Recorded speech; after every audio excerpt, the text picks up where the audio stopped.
Many years ago, I was speaking at a shul, and just before I was about to speak, I was standing there and the Aron Kodesh was closing, and a guy came up to me and said, "Have you got a joke?" And I said, "What do you mean?" And I was quite nervous, and he said, you've got to tell a joke."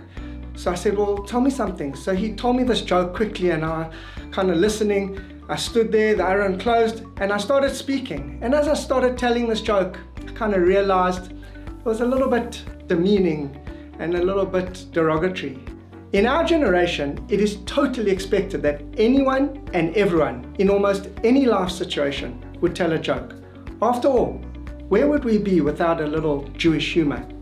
What's critically important to recognize, however, is that making a joke is often at someone else's expense.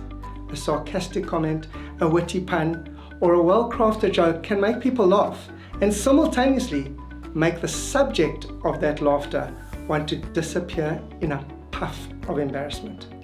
At a recent Jewish youth group conference, one of the young participants shared that he didn't think so-called Holocaust jokes were a big deal.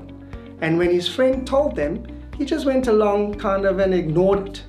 Another kid stood up and said, "You're laughing at a joke about a situation that led to the murder of my grandfather. That's just as bad as you telling it yourself."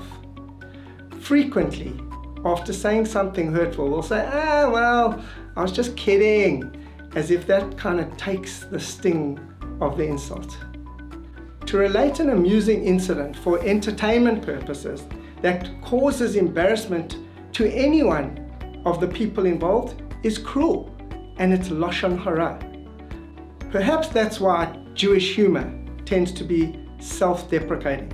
No one else should be implicated in the gag but the speaker. Your daily to-do is pay attention to when jokes are made today and assess who is affected by that joke. What could you have done differently in that situation?